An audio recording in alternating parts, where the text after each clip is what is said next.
வந்தனோ வந்த சனமெல்ல குந்தனோ வந்தனமுன வந்தனோ வந்த சனமெல்ல குந்தனோ வந்தனமுன வந்தனோ வந்த சனமெல்ல குந்தனோ வந்தனமுன வந்தனோ வந்த சனமெல்ல குந்தனோ நாங்க பிச்சி மலர் எடுத்து பெரியவங்கள கும்பிட்டோம் பிச்சி மலர் எடுத்து பெரியவங்களை கும்பிட்டோம் அள்ளி மலர் எடுத்து அத்தனை பேரையும் கும்பிட்டோம் அள்ளி மலர் எடுத்து அத்தனை பேரையும் கும்பிட்டோம் மல்லிகை பூச்சூடி மாதர்களை கும்பிட்டோம் மல்லிகை பூச்சூடி மாதர்களை கும்பிட்டோம். இப்ப நீங்க பார்க்க போற நாடகத்தின் பெயர் பெரிய நாயகி அம்மா கண்ட பெரும் கவிஞர். அன்னைக்கு கரம் குவிப்போம், அவள் அன்பை பாடிடுவோம், அவள் அன்பை பாடிடுவோம். அன்னைக்கு கரம் குவிப்போம், கன்னிமையில் இறைவன் உரு கொடுத்தார், அந்த முன்னவனின் அன்னை என திகழ்ந்தார். மனு குலம் வாழ்ந்திட பாதை படைத்தார், மனு குலம் வாழ்ந்திட பாதை படைத்தார். தினம் அவள் புகழினை பாடிடுவோம், அன்னைக்கு கரம் குவிப்போம். தந்தை மகன் தூய ஆவியாரின் பெயராலே ஆமென். இயேசுவுக்கே புகழ், இயேசுவுக்கே புகழ், இயேசுவுக்கே நன்றி, இயேசுவுக்கே நன்றி. மரியே வாழ்க, மரியே வாழ்க, சூசையே வாழ்க. சூசையே வாழ்க.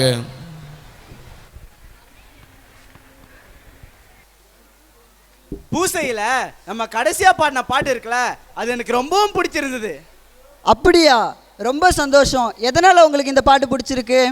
அதுல கன்னிமையில தொடங்குற வரிகள் இருக்கே, கன்னிமையில் இறைவன் ஒரு கொடுத்தார், அந்த முன்னவனின் அன்னை என திகழ்ந்தார்.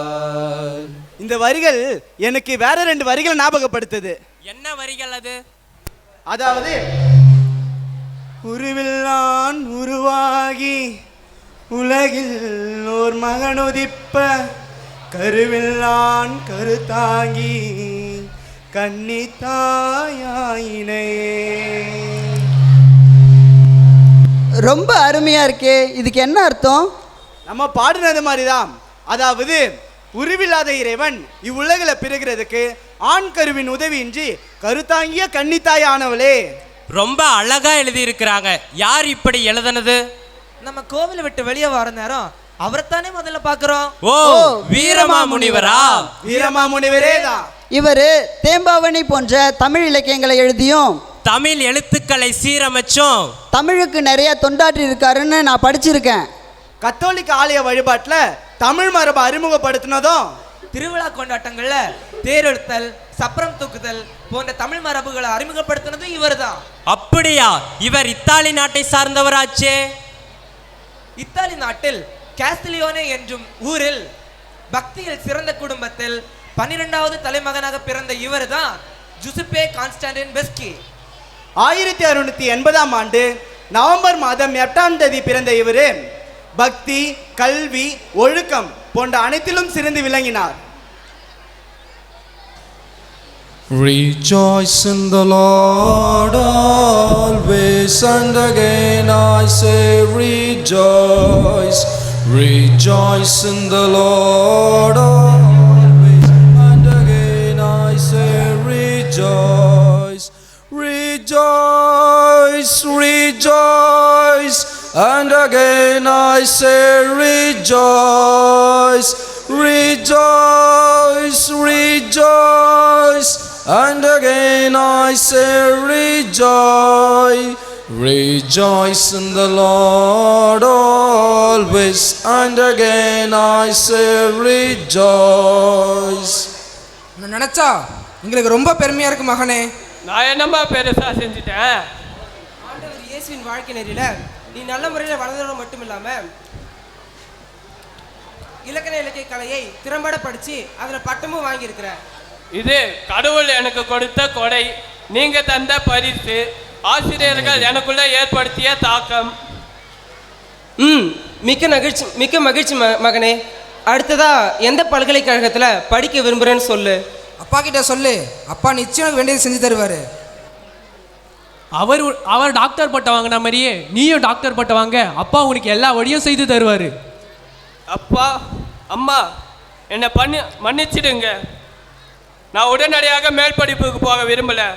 இதே ஊரில் பிறந்து சிறு வயதிலே புனிதராக மலர்ந்த அலோசியஸ் கொன்சாகா போல நானும் சேசு சபையில் சேர்ந்து பணிபுரிய விரும்புகிறேன். இதுதான் கடவுளுடைய திட்டமாக இருந்தா அதுக்கு நாங்கள் தடையாகவே இருக்க மாட்டோம் மகனே. ரொம்ப நன்றிம்மா. நிச்சயம் கொன்சாகா போல ஒரு துணிச்சலான புனிதரா நீ இருப்ப மகனே. ஜுசுப்பேங்கிற உன்னுடைய பேர்ல புனிதம் இருக்கு, கான்ஸ்டன்டைன்ற உன்னுடைய பேர்ல வீரம் இருக்கு. God bless you my son. மிக்க நன்றிப்பா. Rejoice in the Lord always, and again I say rejoice. Rejoice in the Lord always, and again I say rejoice. Rejoice, rejoice, and again I say rejoice. Rejoice, rejoice, and again I say rejoice. 1698 ஆண்டு நொவெல்லேரா என்ற நகரத்தில் சேசு சபையில் சேர்ந்த வீரமா முனிவர் சேசு சபை கொடுத்த அனைத்து பயிற்சியிலும் கல்வியிலும் முழுமையாக ஈடுபட்டு கற்று 1709 ஆண்டு செப்டம்பர் மாதம் குருவாக திருநிலைப்படுத்தப்பட்டார். அக்காலத்தில் பயிற்சி காலத்திலேயே புனித சவேரியார் இந்தியாவில் மறைப்பணி ஆற்றியது போல தானும் மறைப்பணி ஆற்ற வேண்டும் என்கிற தீவிரமான ஆசையில் புனித சவேரியாரின் திருநாள் அன்று சேசு சபை தலைவருக்கு ஒரு கடிதமும் எழுதினார். வீரமா முனிவர் இத்தாலி நாட்டிலே குரு பட்டம் பெற்றாரா? ஆமா. குரு பட்டம் பெற்ற பிறகு வீரமா முனிவர் என்ன பண்ணி செஞ்சாரு? மாதாவின் பக்தி அவருக்கு அதிகமாக இருந்ததால மரியா பக்த சபையின் பொறுப்பாளராக இருந்து மாணவர்களை வழிநடத்தி சென்றார்.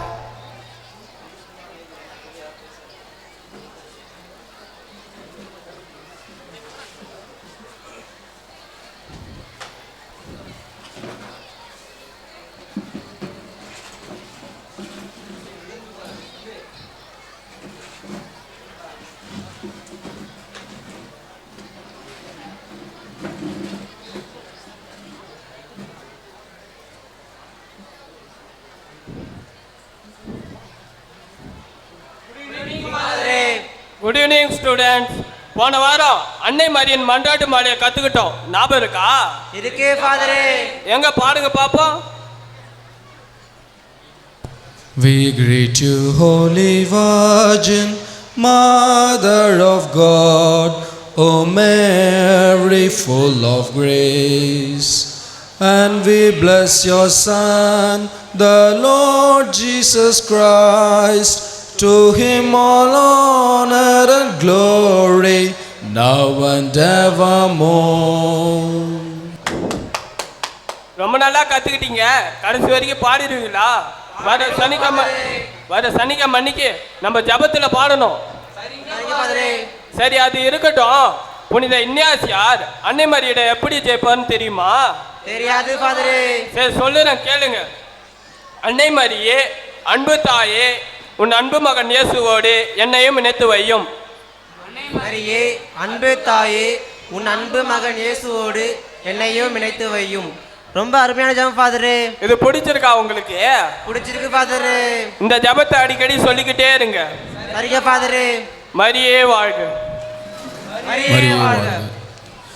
We greet you, Holy Virgin, Mother of God, O Mary, full of grace. And we bless your Son, the Lord Jesus Christ. To him all honor and glory, now and evermore.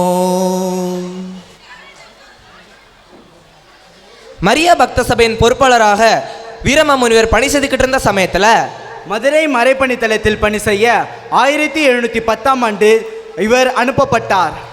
6 மாதம் கப்பல்ல பயணம் செய்து வீரமா முனிவர் கோவா வந்து சேர்ந்தார். கோவாவிலிருந்து கேரளாவில் உள்ள அம்பலக்காட்டுக்கு சென்றார். அங்கு 1 மாதம் தியானம் செய்து இறுதி வார்த்தை பாட எடுப்பதற்குரிய பயிற்சியை முடித்துவிட்டு ஜுசுப்பே கான்ஸ்டன்டைன் பெஸ்கி என்னும் அவருடைய பெயரை தமிழில் தைரியநாதன் என்று மாற்றிக்கொண்டு தமிழ்நாட்டுக்கு புறப்பட்டார். அப்ப வீரமாமுனிவர்னு பேர் வச்சுக்கலையா? அது தமிழ்நாட்டில் தமிழறிஞர்கள் அவருக்கு கொடுத்த பேரு. தமிழ்நாட்டுக்கு வந்த பிறகு வீரமாமுனிவர் மாதாவுக்கு நிறைய ஆலயங்களை எழுப்பியிருக்காருன்னு நான் கேள்விப்பட்டிருக்கேனே. ஆமாம், அம்பலக்காட்டில் இருந்து தூத்துக்குடி பகுதியில் நிறைய பணிகளை செஞ்சுக்கிட்டு இருந்த வீரமாமுனிவர் ஒரு நாள் 2 மாதா சுரூபங்களை தூக்கிக்கிட்டு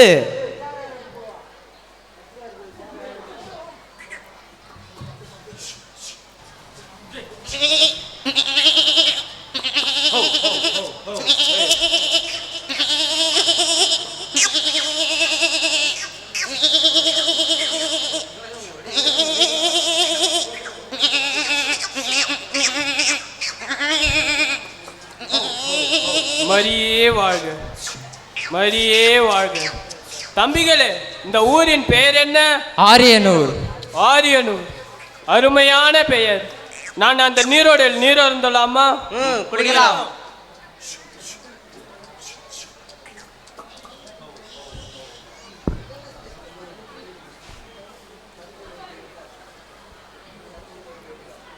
நீண்ட தூரம் நடந்து வந்ததால் களைப்பாக இருக்கின்றது.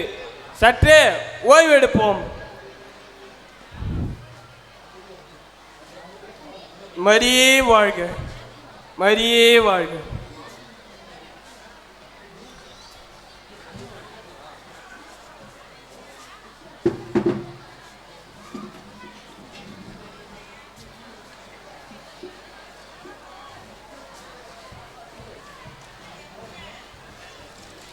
டேய், கொஞ்ச நேரத்துக்கு முன்னாடி ஒருத்தர் வெள்ளையர்னு வந்திருந்தாருல, அவர் என்ன பண்றாரு போய் பார்க்கலாமாடா? பார்க்கலாம்டா. டேய், அவர் பையில பொம்மை இருக்குடா. டேய், ஒரு பொம்மை இல்ல 2 பொம்மை இருக்குதுடா. டேய், எடுத்து விளையாடுவோம்டா. டேய் வேணாம்டா, எழுந்தா அடிச்சுட்டு வர்றா.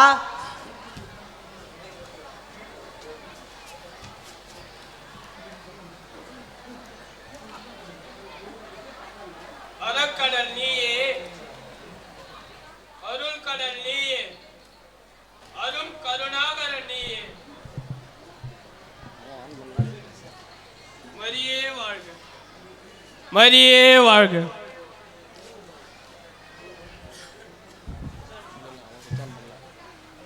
மரியே வாழ்க. ஐயோ, ஒரே சுரூபம் தான் இருக்கின்றது. நான் 2 சுரூபங்களை கொண்டு வந்தேனே. அம்மா தாயே, நான் என்ன செய்வேன்? எல்லா மக்களையும் நீ பாதுகாக்க வேண்டும் என்று 2 சுரூபங்களை கொண்டு வந்தேனே. இப்போது ஒன்றை தவற விட்டு விட்டேனே. வழித்துணை அம்மா, வழிகாட்டு தாயே. இந்த காட்டு பகுதியில் எப்படி ஒருத்தர் தன்னந்தனியா இருக்காரு? அதுவும் வெள்ளையும் சொல்லையுமா?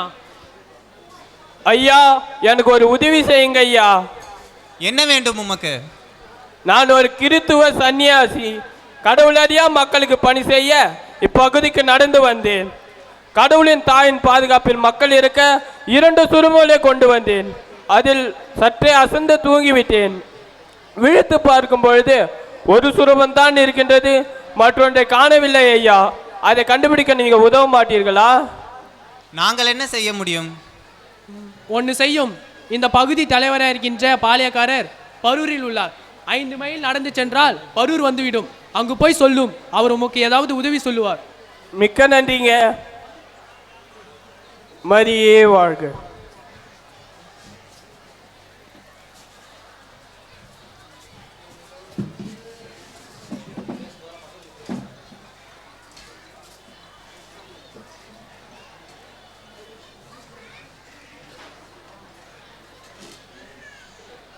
ஐயா, தங்களை காண வெள்ளைக்கார சன்னியாசி ஒருவர் வந்திருக்கிறார்.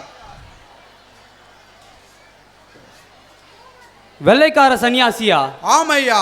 சரி, வர சொல். உள்ளே செல்லவும். மிக்க நன்றி ஐயா. என் பெயர் தைரியநாதன். நான் இத்தாலி நாட்டை சேர்ந்தவன். இத்தாலி நாடு என்கிறீர், ஆனால் உமது பெயரை தைரியநாதர் என்று தமிழில் வைத்திருக்கிறீர். தமிழ் மக்களுக்கு இறைப்பணி ஆற்ற வந்துள்ளதால் இத்தாலியில் உள்ள என் பெயரை தமிழில் மாற்றிக்கொண்டேன். சரி, வந்ததற்கான காரணம் கூறவும். ஐயா, நான் ஒரு சேசு சபை சன்னியாசி. கடவுளறியா மக்களுக்கு பணி செய்ய இப்பகுதிக்கு நடந்தே வந்தேன். கடவுளின் தாய் பாதுகாப்பில் மக்கள் இருக்க 2 சுரூபங்களே கொண்டு வந்தேன். சற்றே அசந்து தூங்கிவிட்டேன். பிறகு விழுத்து பார்க்கும் பொழுது ஒரு சுரூபம்தான் இருக்கின்றது, மற்றொன்றை காணவில்லை. அதை கண்டுபிடிக்க தாங்கள் உதவினால் நான் நன்றி உள்ளவனாக இருப்பேன். இந்த காட்டில் அந்த சுரூபத்தை எப்படி தேடி கண்டுபிடிப்பது? எந்த இடத்தில் நீர் படுத்து உறங்கினீர்? ஐயா, நான் உறங்கிய இடத்திற்கு அருகில் ஒரு நீரோடை செல்கிறது. அப்படியா? என்ன செய்யலாம் என்று பார்ப்போம். நான் இறைப்பணி ஆற்ற அடுத்த ஊர்களுக்கு உடனடியாக செல்ல வேண்டும். மீண்டும் வந்து தங்களை சந்திப்பேன்.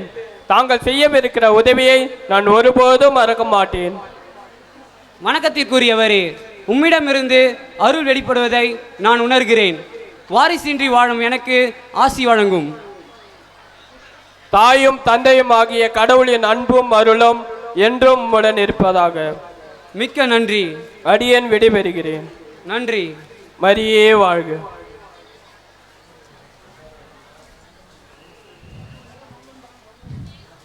சில நாட்கள் கழித்து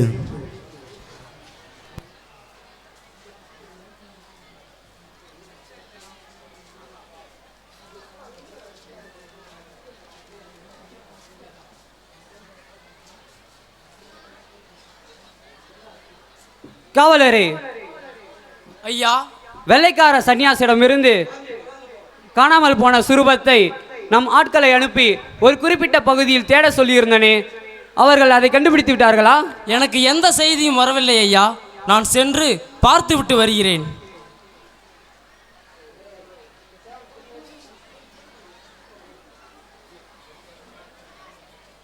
ஐயா, தூரத்தில் யாரோ வருவது போல் தெரிகின்றது. அப்படியா? இதோ வந்து விட்டார்கள் ஐயா.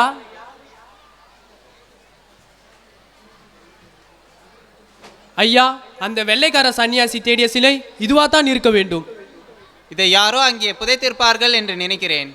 ஆ, என்ன ஆச்சரியம்! என் கனவில் தோன்றிய அம்மா இவர்கள்தான்.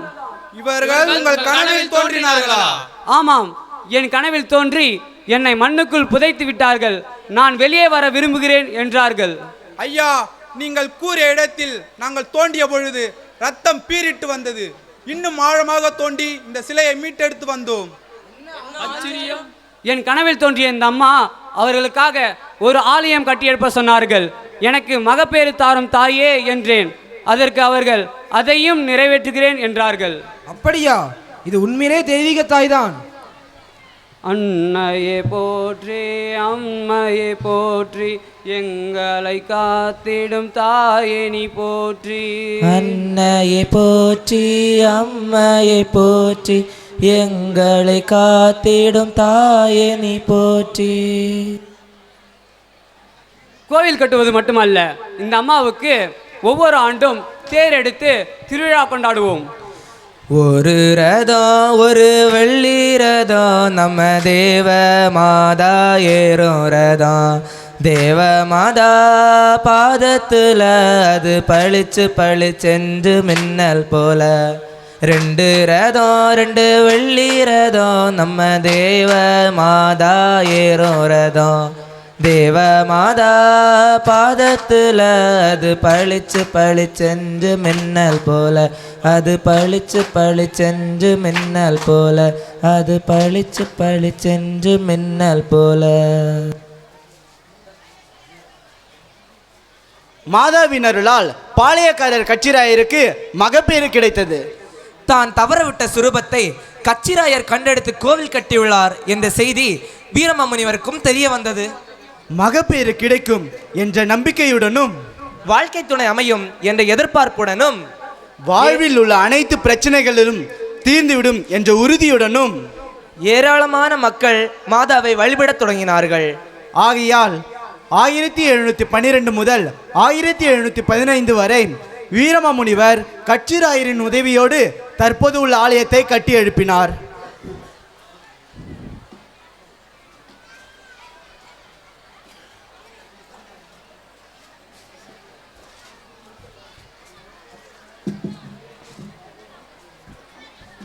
மிக்க நன்றி கச்சிராயரே. உங்கள் உதவியால் இங்குள்ள மக்கள் மாதாவை கண்டுகொண்டார்கள். உங்கள் ஆதரவால் இந்த கோவிலையும் கட்ட முடிந்தது. எல்லாம் உங்கள் கருணையினாலும் உங்கள் வருகையினாலும் தான் சுவாமிகளே. அடுத்த 10 நாட்கள் நான் தவமிருக்க எண்ணி உள்ளேன். எதற்காக என்று தெரிந்து கொள்ளலாமா சுவாமிகளே? புதிதாக எழுப்பப்பட்ட இந்த ஆலயத்தில் சேலை உடுத்திய தமிழ் பெண்ணாக மாதா வீட்டிற்கு வேண்டும் என்று விரும்பி ஓவியம் ஒன்று வரைந்தேன். அதை மணிலாவுக்கு அனுப்பி மாதா சுரூபம் செய்து ஒன்று இங்கு அனுப்புவதற்கு மயிலாப்பூர் ஆயர் மூலமாக ஏற்பாடு செய்துள்ளேன்.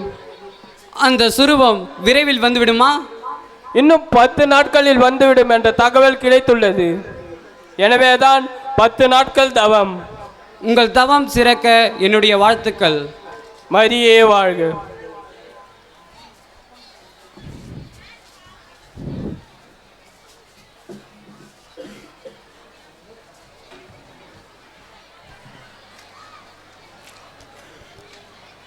அறக்கடல்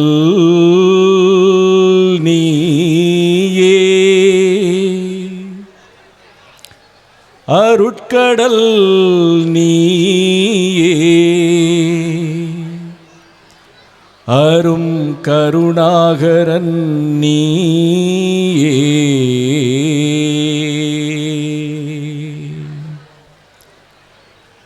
திரக்கடல் நீயே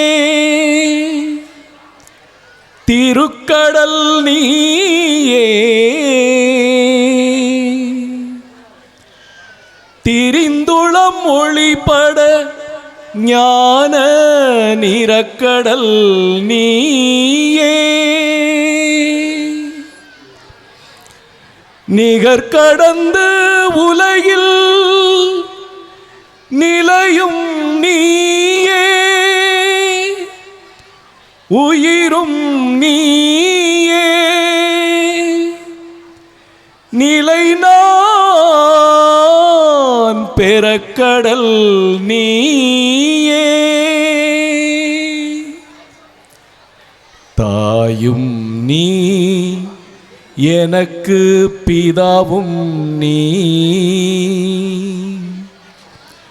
அனைத்தும் நீ அன்றோ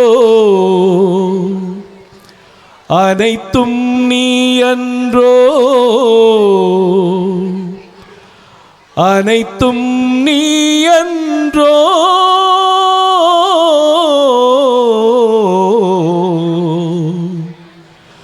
அனைத்தும் நீ அன்றோ.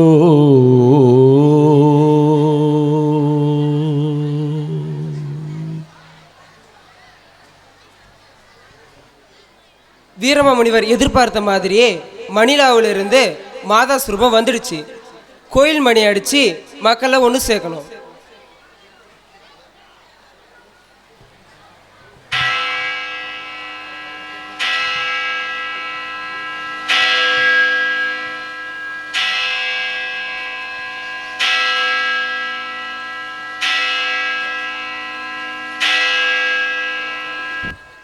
இதோ பெரிய நாயகி.